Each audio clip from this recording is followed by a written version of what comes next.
Nosso contato é com o ministro do Tribunal de Contas da União, ministro João Augusto Nardes, ministro que já adiantou publicamente a sua posição contrária à aprovação das contas da presidente Dilma Rousseff.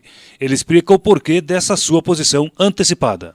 Bem, foi uma decisão técnica do tribunal. Foram 14 auditores, todos concursados, que trabalharam no relatório. São mais de 2.000 páginas que são detalhadas de cada setor, de cada item da vida pública brasileira, de cada ministério, enfim, de todas essas questões.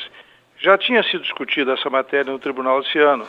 O ministro Zé Bussi foi relator quando decretou 40 bilhões de pedaladas, ou seja, pedaladas são recursos utilizados de bancos públicos que têm depósito de cidadão, depósito da Caixa, do Banco do Brasil, e esse recurso foi usado de forma irregular, já feito esse levantamento anteriormente num acordo que foi dado uma oitiva para o ministro da Fazenda, ou seja, ouviu o ministro da Fazenda. Então essa matéria, o primeiro momento foi discutido nesse acórdão, foi dada a oportunidade de defesa e eu incluí isso no relatório e depois se descobriu mais 38 bilhões, que são recursos que tinha que ser economizado, como o cidadão tem que apertar o cinto porque está gastando mais do que ele ganha, o assalariado, o governo devia ter feito a mesma coisa o ano passado e acabou não fazendo e gastou então 38 bilhões. Então com as pedaladas são 40 bi, mais 38 são 78 e depois foi aberto alguns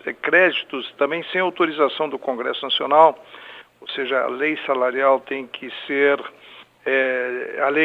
a lei orçamentária, ou seja, para ser liberado créditos para qualquer área, tem que ser discutido via Congresso. Aí foram em torno de 14, 15 bilhões, depois mais recursos para outras finalidades, 6,5 bilhões do FGTS também que foi utilizado do trabalhador, sem data de retorno. Então, isso são as contas. Por isso que a área técnica propôs para mim a reprovação das contas, que nós já vimos alertando o governo de que existia irregularidades o ano passado. O ministro Raimundo Carreiro, meu colega, eu era presidente do tribunal, também já tinha uma proposta para recusar as contas porque existia uma série de irregularidades. Então nós já vimos alertando o governo e esse ano nós acabamos então propondo a reprovação e não foi uma decisão somente minha, do ministro Augusto Nardes, foi uma decisão unânime do tribunal.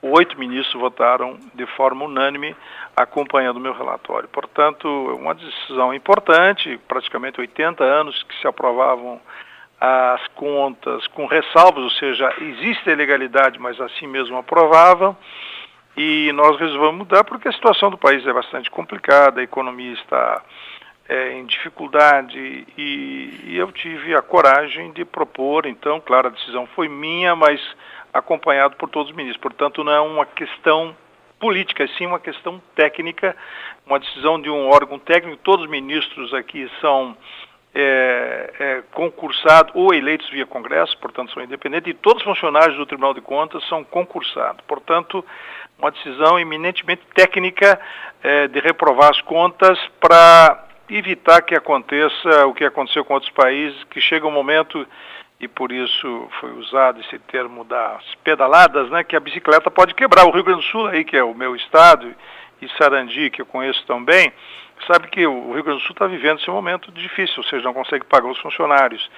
E há poucos dias eu apresentei um relatório aqui sobre a questão da Previdência. O ano que vem, quem é aposentado, que esteja me escutando, talvez tenha que prestar atenção no que eu vou dizer. O ano que vem a previsão nossa de déficit, ou seja, que vai faltar dinheiro para pagar os aposentados, 194 bilhões. Portanto, nós temos que preservar o Brasil. Eu não sou contra a presidente Dilma, eu sou a favor do Brasil. Procuramos alertar o governo e eu sei que o governo tem os seus objetivos, mas alguém tem que preservar, acima de tudo, a chamada desgovernança fiscal, ou seja, porque senão acontece como aconteceu com o Rio Grande do Sul. Talvez se nós tivéssemos tomado uma atitude no Rio Grande do Sul há 20 anos atrás, ou 15 anos atrás, essa situação dramática que vive os funcionários públicos do Estado, do Rio Grande do Sul, que não recebem o salário integral, estão recebendo de forma parcelada, tiveram que aumentar os impostos, porque quem paga essa conta depois é o cidadão. E quem está pagando mais luz, mais água, mais telefone, no Brasil, são os cidadãos brasileiros. Então tem que ter limite nos gastos para evitar a desgovernança fiscal, ou seja, que não se perca o equilíbrio da governança no país. E o grande tema que eu tenho abordado em toda a nação, a questão da governança pública. Mas estamos aqui também para auxiliar o governo, orientar o governo, e a gente tem procurado orientar o governo, então eu não tenho nada contra partido A, B ou C. Eu tenho que defender os interesses da nação brasileira. Portanto, é um prazer falar contigo, Léo. O que o Tribunal de Contas apontou como irregular? As chamadas pedaladas fiscais ou a forma como esses recursos foram aplicados? A lei da responsabilidade fiscal diz isso, ou seja, tu não pode pegar dinheiro de banco, ou seja, o dinheiro do Banrisul aí, no caso que é um banco público, né, do Rio Grande do Sul, para pagar contas que não sejam aquelas que a própria instituição, o Banrisul, pague, como também não pode fazer isso com o Banco do Brasil, que foi utilizado dinheiro do Banco do Brasil, da Caixa Econômica Federal, do BNDES, para pagar programas sociais que são programas do governo. Isso tinha que ter sido feita uma proposta via Congresso Nacional, aprovada uma lei específica para isso. E praticamente foi 1 ano e meio que foram utilizados o dinheiro dos bancos, que pertence ao cidadão, né? Porque o banco tem depósito de todo mundo. E quando a gente perde a credibilidade das contas, né? O cidadão que tem uma conta aí em qualquer banco que está me escutando, se ele deixa de cumprir os seus compromissos, ele vai perder crédito. E o que está acontecendo com o Brasil é isso, nós perdemos a credibilidade, a confiança, porque os recursos não foram utilizados de forma legal. E foi essa a decisão do tribunal. Então nós temos que ser os impedidores e o Tribunal de Contas tem essa função, ver as contas da República. Eu sou ministro do Tribunal de Contas, eleito via Congresso Nacional, independente, para poder avaliar e defender o cidadão. Nós temos que ser os olhos da população. Então, as pedaladas foram isso, esse dinheiro dos bancos, e o contingenciamento é que tu não pode gastar mais do que arrecada, porque quem vai pagar essa conta é o cidadão depois. Então, quem está pagando essa conta hoje, com aumento de impostos, em nível de Estado, em nível nacional, é o cidadão. Então, tem que ter limite na gastança e é necessário que a gente estabeleça esse limite. Esse é o papel do Tribunal de Contas da União. Ministro, o senhor divulgou uma notícia preocupante para milhões de brasileiros, milhões de aposentados e pensionistas da Previdência Social. O senhor anunciou de que em 2016 poderá faltar recurso para o pagamento de aposentados. Há como evitar isso e como o Tribunal de Contas já apontou isso? Bem, nós já fizemos o levantamento, fizemos um estudo comparativo com a Europa, com 4 países, projetando o futuro daqui a 30 anos, daqui a 40 anos.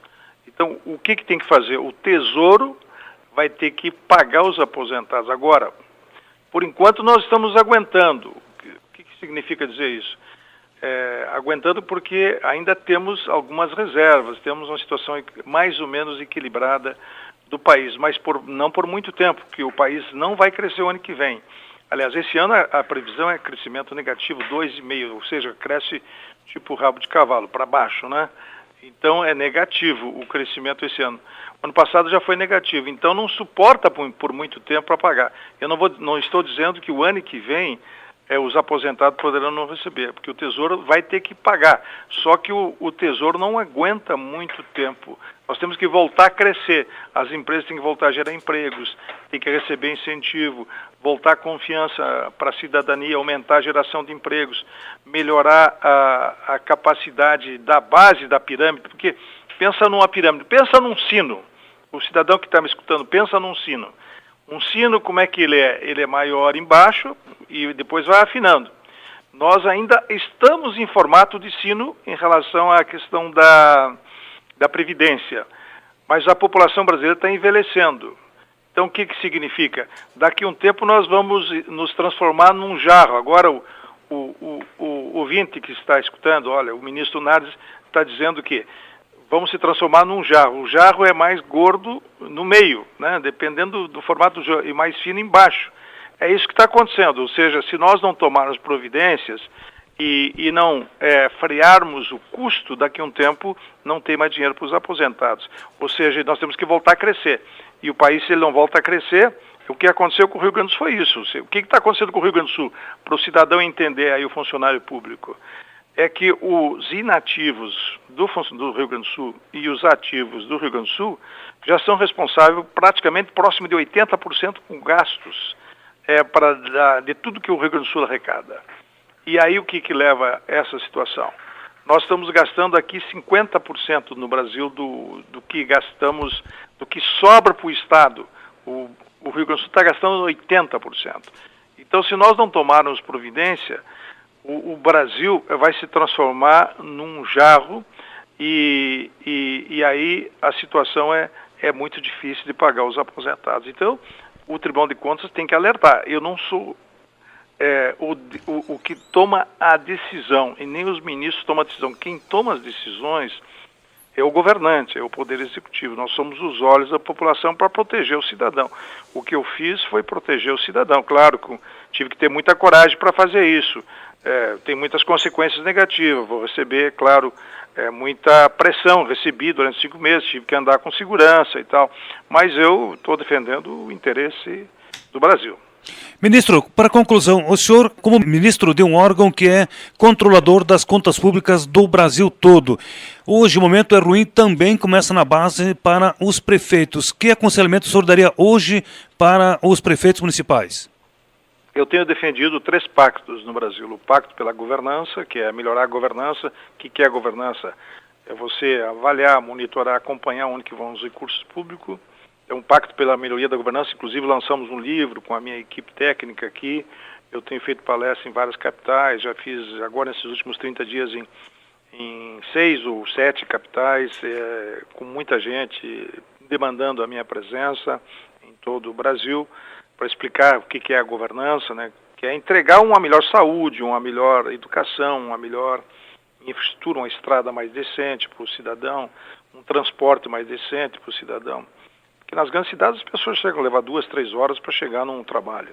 Então isso a gente tem pedido para o governo melhorar e temos feito auditorias mostrando isso. Então, pacto pela governança e um pacto federativo. Aí eu respondo a tua pergunta. O que é o pacto federativo? É melhorar a distribuição de recursos para os estados e para os municípios. Hoje, a concentração é mais de 70% na União de todos os impostos pagos no Brasil. Eu tenho todos os números da cabeça, não vou detalhar tudo isso, porque eu tenho feito palestra em todo o país, mostrado o que está acontecendo. Então, um pacto federativo significa o quê? Dar mais recursos para os estados e municípios, rediscutir a questão do pacto federativo. Porque o Rio Grande do Sul, por exemplo, é um estado rico, privado.